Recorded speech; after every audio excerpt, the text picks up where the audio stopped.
Students, BSc second year में हम आज आपको फ्लोएम बताने वाले हैं। फ्लोएम क्या है और फ्लोएम के बारे में, ठीक है। तो फ्लोएम आप सभी जानते हैं कि जब हम सेकेंडरी ग्रोथ पढ़ते हैं या फिर हम नॉर्मली स्टील पढ़ते हैं, संवहन मंडल, जब हम आंतरिक संरचना कट करते हैं प्लांट की स्टेम की, तो आंतरिक संरचना में जो आपको मध्य में आपको स्टील में जाइलम और फ्लोएम का डिस्क्रिप्शन आता है, तो वही फ्लोएम वाले भाग की हम बात यहाँ पर कर रहे हैं।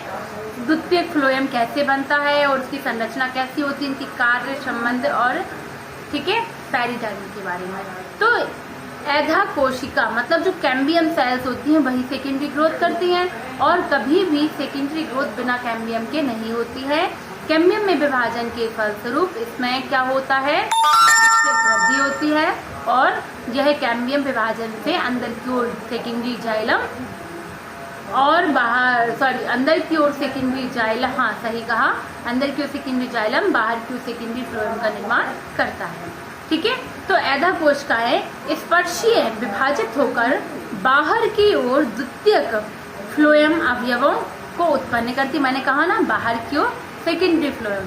सामान्यतः द्वितीयक फ्लोएम का संपूर्ण परिमाण द्वितीयक जाइलम की तुलना में कम होता है। अधिकतर द्विबीजपत्री तनों में प्रायः संपूर्ण परिमाण क्या होता है, प्राथमिक फ्लोएम कुचल जाता है।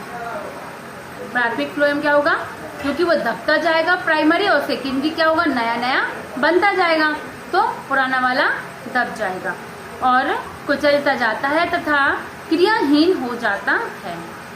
तथा क्या द्वितीयक फ्लोएम द्वारा बहुत लंबे समय तक कार्य की क्रियाएं संपन्न होती हैं। ठीक, फ्लोएम एक जटिल ऊतक होता है जो विभिन्न प्रकार की कोशिकाओं का बना होता है।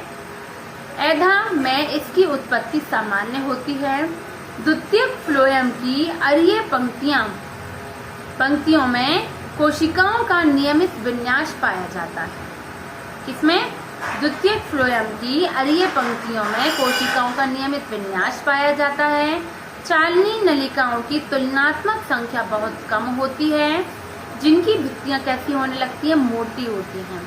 चालनी नलिकाएं सखी कोशिकाएं, फ्लोएम मृदुतक तथा फ्लोएम रश्मि कोशिका मतलब फ्लोएम कैम्पेनियन सेल्स और phloem parenchyma, phloem rays cells secondary phloem की अवयव होते। किसमें, टीबी ट्यूब, चालनी नलिकाएं, सखी कोशिकाएं जिसे हम कैम्पेनियन सेल्स, फ्लोएम पैरेन्काइमा और फ्लोएम रेज सेल्स, ठीक है, इन सबसे मिलकर जो फ्लोएम बनता है। कभी कभी दृढ़ ऊतक भी पाया जाता है। इनमें क्या होता है, दृढ़ स्क्लेरेन्काइमा भी पाया जाता है। फ्लोएम में चालनी नलिकाओं का पाया जाना आवृत बीजियों का प्रमुख लक्षण है। फ्लोएम में चालनी नलिकाओं का पाया जाना क्या है, आवृत बीजियों का प्रमुख लक्षण माना जाता है, और यह अनावृत बीजियों में नहीं पाया जाता, ठीक है। अनावृत बीजी में मतलब फ्लोएम में चालनी नलिकाएं नहीं होती होंगी। अनावृत बीजी में फ्लोएम में चालनी कोशिकाएं पाई जाती हैं। सखी कोशिकाएं सभी प्रकार के आवृत बीजियों में पाई जाती हैं, किंतु यह अनावृत बीजियों में अनुपस्थित होती हैं। चालनी नाल में चालनियां पट्ट भित्तियों के सिरों पर स्थित होती हैं। द्विबीजपत्री तनों में सखी कोशिकाओं के साथ साथ चालनी नाल पाई जाती है। मृदुतकीय कोशिकाओं में संचित भोज्य पदार्थ पाया जाता है, जिनका निर्माण एधा कोशिकाओं से होता है। और इनका निर्माण किससे हो रहा है, कैम्पेनियन सेल से हो रहा है, कैम्बियम से हो रहा है। विभिन्न पादपों में द्वितीयक फ्लोएम में दृढ़ ऊतक पाया जाता है। क्या पाया जाता है, स्क्लेरेन्काइमा पाया जाता है। स्पर्शीय बैंड्स में रेशे पाए जाते हैं। फ्लोएम रेशे मोटी भित्ति वाले लंबाई वाली कोशिकाएं होती हैं, जिनके सिरे की भित्तियां नुकीली होती हैं। जिनकी भित्तियां कैसी होती है, सिरे की नुकीली होती हैं। यह काष्ठीय, द्विबीजपत्री तथा अनावृत बीजी के फ्लोएम में पाई जाती हैं, जिन्हें बास्ट फाइबर्स कहते हैं। क्या कहते हैं, बास्ट फाइबर्स कहते हैं। क्लियर। अब हम बात करते हैं टाइप्स ऑफ फ्लोएम, फ्लोएम के प्रकार। तो फ्लोएम टेरिडोफाइट्स, अनावृत बीजी, जिम्नोस्पर्म्स, एंजियोस्पर्म्स, ठीक है। तो ये, और हम इसके बाद इसका आगे का पढ़ेंगे कि इसमें किस प्रकार के हैं। तो इन कैटेरोडोफाइट में फ्लोएम में केवल चालनी कोशिकाएं तथा फ्लोएम मृदुतक पाए जाते हैं। और जो अनावृत बीजी होते हैं इनके फ्लोएम में केवल चालनी कोशिकाएं, फ्लोएम मृदुतक, फ्लोएम रेसे और एल्ब्यूमिनस कोशिकाएं पाई जाती हैं। अब एंजियोस्पर्म्स में क्या पाया जाता है? इनके फ्लोएम में चालनी कोशिकाएं, चालनी पट्टिकाएं, सखी कोशिकाएं, मृदुतक, द्रणुतक, स्क्लेरॉइड्स तथा श्रावी कोशिकाएं पाई जाती हैं। ठीक है। चालनी कलिकाएं क्या होती हैं? CV2। चालनी नाल अवयवों की सीरीज होती हैं। क्या होती हैं? सीरीज होती हैं जिनका एक सिरा दूसरे सिरे एवं कुछ चालनी क्षेत्र विशिष्ट प्रकार से जुड़े होते हैं। द्विबीजपत्री में द्वितीयक फ्लोएम के चालनी नाल की आकृति तथा सिरों की प्रकृति तथा पार्श्व भित्तियां के अनुसार विभिन्न प्रकार की होती हैं। अनेक काष्ठीय जातियों जैसे कारिया, कोर्डिफोड में तिरछी सिरे वाली भित्तियां अवयवों की आधी लंबाई तक पाई जाती हैं।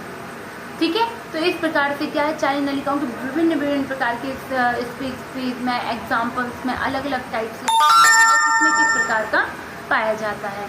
तो साधारणतः जो द्वितीयक वृद्धि होती है में द्वितीयक फ्लोएम की अपेक्षा द्वितीयक जाइलम का निर्माण अधिक मात्रा में होता है और इस कारण कैम्बियम परिधि की ओर खिसकता जाता है। कैम्बियम कहाँ है? परिधि की ओर खिसकता जाता है तथा प्राथमिक जाइलम तथा प्राथमिक फ्लोएम की दूरी भी अधिक होती जाती है। ठीक है। और द्वितीयक जाइलम में वाहिनिकाएं, वाहिकाएं, काष्ठ तंतु तथा काष्ठ मृदुतक चारों प्रकार की कोशिकाएं होती हैं। ठीक है। इसी प्रकार द्वितीय फ्लोएम में चालनी नलिकाएं, सहकोशिकाएं, फ्लोएम मृदुतक, फ्लोएम तंतु, इनका कार्य भी प्राथमिक फ्लोएम के समान होता है। ठीक है। और जैसे जैसे द्वितीयक जाइलम में और फ्लोएम की मात्रा बढ़ती जाती है वैसे वैसे प्राइमरी जाइलम केंद्र की ओर, प्राइमरी परिधि की ओर बढ़ता जाता है और क्या होगा, इसी प्रकार से वो कुचलता जाएगा क्योंकि प्राइमरी। ठीक है। ये मैं पहले भी बता चुकी हूँ। तो ये तो हो गया आपका, मैंने यहाँ पर आपको टाइप्स ऑफ फ्लोएम सेल्स बता दिए, कई प्रकार की सेल्स भी हो गई हैं, उसके बारे में वो क्या है। ठीक है। तो आज के लिए इतना ही, नेक्स्ट वीडियो में आगे आपको बताऊंगी। Thank you.